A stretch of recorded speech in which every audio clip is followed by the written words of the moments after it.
வணக்கம் சார். ம் என்னோட பேர் அசோக்கு. சென்னையில் புதுசாக வேலை கிடச்சிருக்கு. சரி. இங்கே ஃபஸ்ட் ஃப்ளோர் வீடு 210 கேள்விப்பட்டேன். வாடகைலாம் இருக்குது. மாதம் 10,000 அட்வான்ஸ் 40,000. சரியா? ஒன்றும் பிரச்சனை இல்லை சார். வீடு பார்க்கலாங்களா? ஆமாம், உன் முழு பேர் என்ன சொன்ன? அசோக் குமார். இந்துவா நீங்கள்? ஆமாம், இந்து தான் சார். என்ன சாமி கும்பிடுவீங்க? புளியார், முருகர், சிவன் எல்லா சாமியும் கும்பிடுவோம் சார். சரி, என்ன ஆள் நீங்கள்? புரியல. வெளிப்படையே கேட்குறேன்ப்பா, என்ன ஜாதி?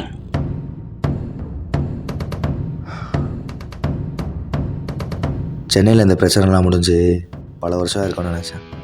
ஆனால் இன்னும் உங்களை மாதிரி ஆட்கள் இருந்துட்டு தான் இருக்காங்க. நான் வேறு வீடு பார்த்துக்கிறேன் சார்.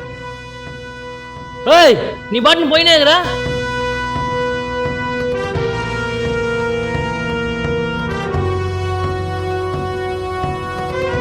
சார், நான் மனுஷங்க கூடி இருக்க வீட்டில் வாங்கணும் தான் வந்தேன். மிருகத்து கூட இல்லை.